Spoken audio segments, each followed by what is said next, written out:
DJ Kanchan Raj Muzaffarpur. रहेला जाके बाहर सब दिन सऊदी सैया, रहेला जाके बाहर सब दिन सऊदी सैया, घरे आबा छठ करतिया भौजी सैया, घरे आबा छठ करतिया भौजी सैया, केला के दीही फल फल हरिया लौंगी सैया, केला के दीही फल फल हरिया लौंगी सैया, घरे आबा छठ करतिया भौजी सैया, घरे आबा छठ करतिया भौजी सैया।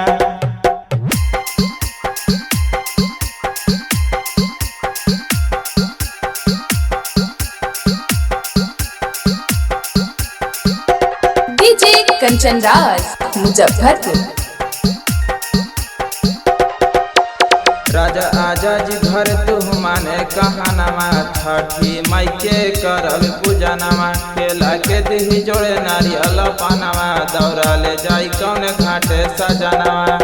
राजा आजा जी घर तू माने कहानमा, छठी माई के हो करब पूजनमा, केला के दही जोड़े नारियल पानवा, दौरा ले जाई कौन घाटे सजनवा।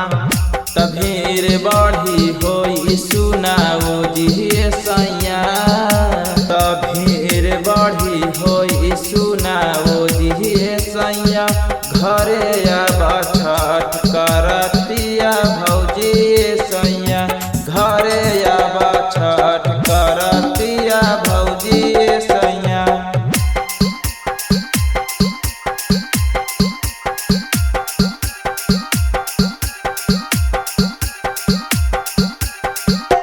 डीजे कंचन राज मुजफ्फरपुर।